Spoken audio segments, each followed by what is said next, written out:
Quando somos crianças, eu acho que vemos coisas que depois de velhos não vemos mais.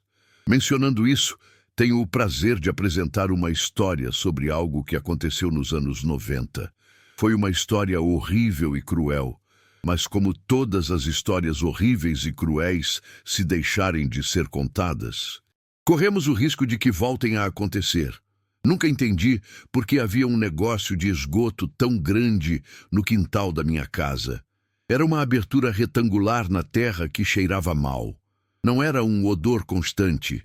Às vezes mal se percebia, embora em outras ocasiões inundasse todo o quintal. Cerca de 2 metros abaixo passava um rio lento e doente, acinzentado na maior parte do tempo, às vezes amarelado. Arrastava matéria fecal, restos de comida, gordura que se grudava no concreto, como se o envernizasse pouco a pouco. Em alguns momentos, subia uma espuma suja de sabão ou de produtos químicos. Uma vez, começamos a brincar com aquela espuma, e pouco depois nossos braços ficaram vermelhos, quentes, e sentimos uma coceira desesperadora. Então, minha mãe colocou sobre o buraco um plástico sustentado por alguns tijolos, uma solução improvisada e miserável. Ainda assim, com frequência, o vento levantava o plástico e o levava embora, e o cheiro voltava a sair. Um dia entraram para roubar a casa.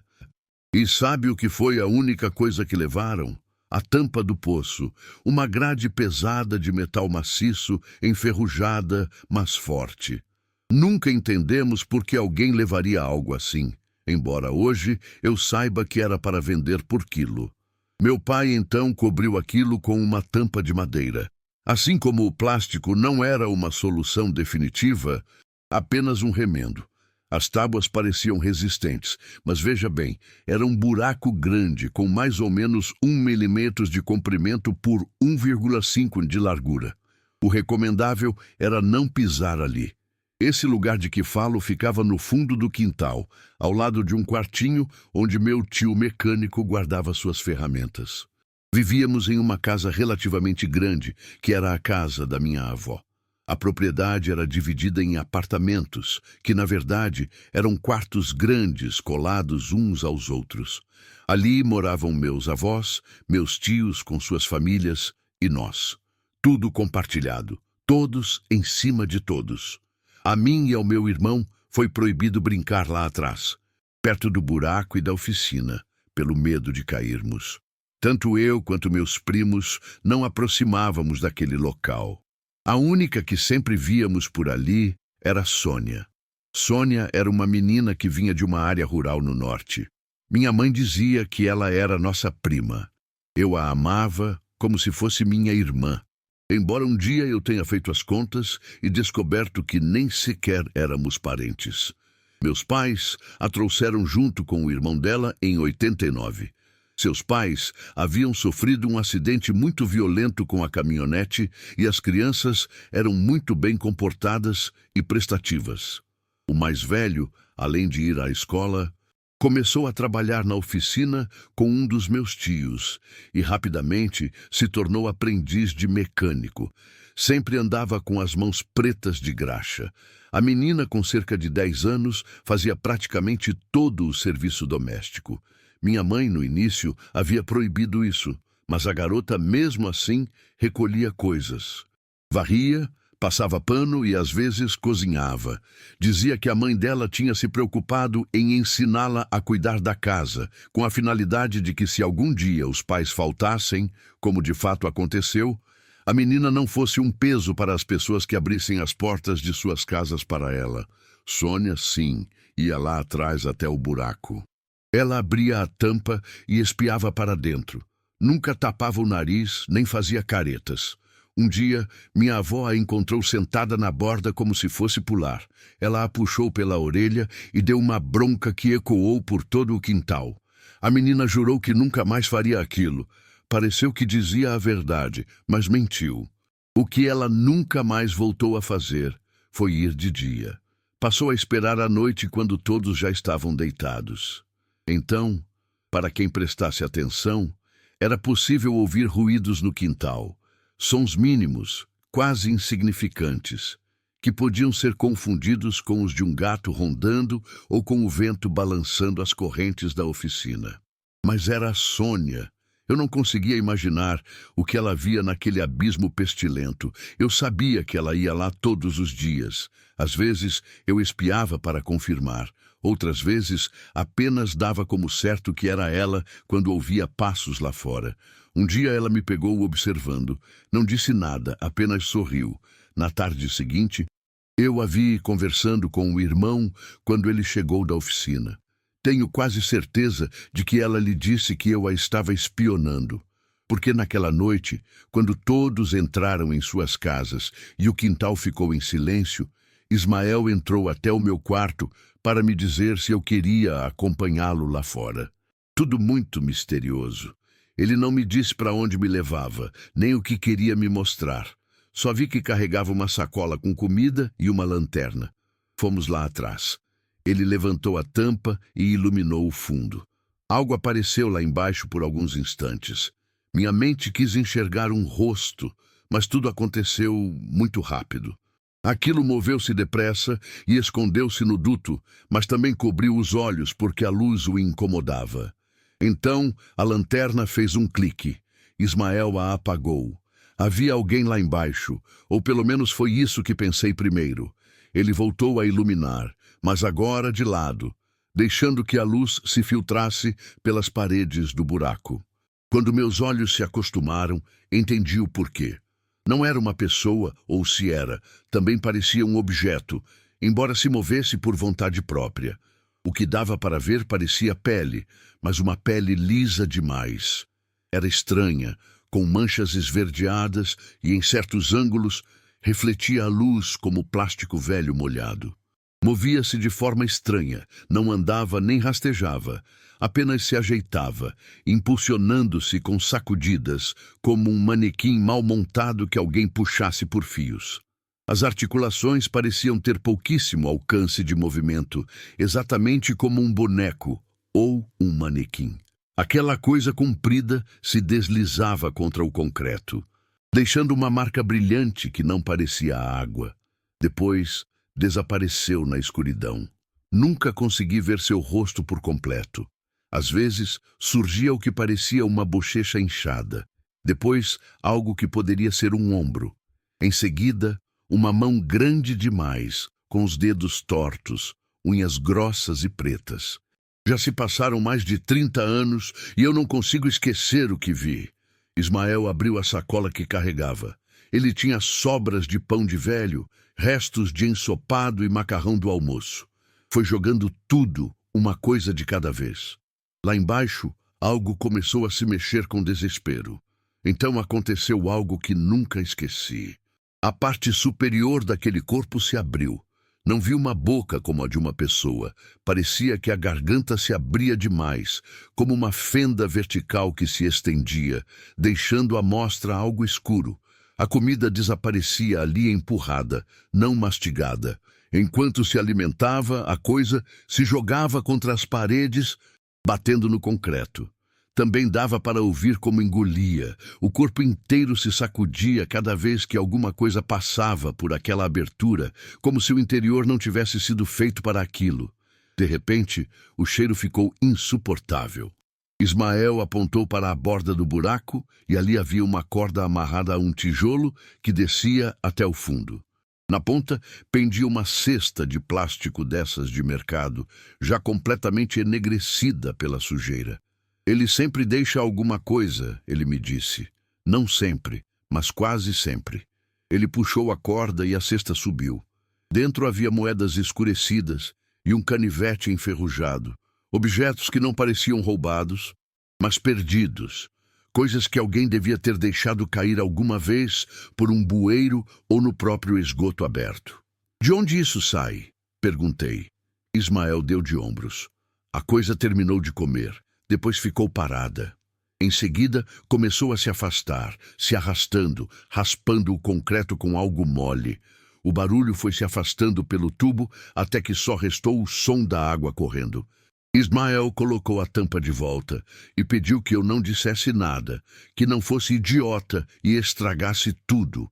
Enfiou a mão no bolso e me deu uma moeda dourada. Também disse que a Sônia não machucava ninguém e que alimentar aquilo não fazia mal. Não fala nada, repetiu. Fui dormir com o cheiro preso no nariz, imaginando como seria tocar aquela pele.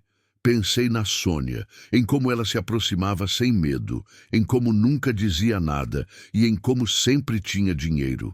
Não muito, mas sempre comprava o que queria e quando queria. Cheguei a pensar que os pais dela tinham deixado alguma coisa, ou que minha avó pagava para ela ajudar nas tarefas de casa.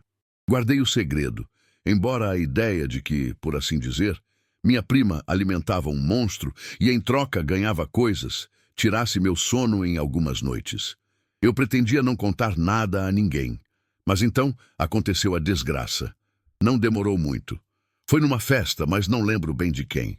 Na minha família, qualquer desculpa era boa para colocar as caixas de som no quintal e acender a churrasqueira. Naquele dia, a música estava alta, as mesmas músicas de sempre, repetidas 5 ou 6 vezes. Os adultos já estavam bêbados e riam sem parar. As crianças corriam de um lado para o outro, sem que ninguém realmente prestasse atenção. A essa altura, o quintal já estava escuro. A única luz vinha das lâmpadas amarelas das casas e de um refletor que alguém estava instalando quando tudo aconteceu. Primeiro, ouviu-se um estalo. Foi como madeira se partindo sob muito peso. Depois, um grito que não chegou a se completar porque algo o abafou. A música continuou por alguns momentos. A maioria dos adultos ainda não tinha ideia do que havia acontecido, até que alguém abaixou o volume de repente. As crianças gritavam todas ao mesmo tempo, se atropelando, empurrando umas a outras. Diziam que o Dieguinho tinha caído, que tinha ido para o buraco, que tinham visto ele escorregar e que as tábuas tinham quebrado.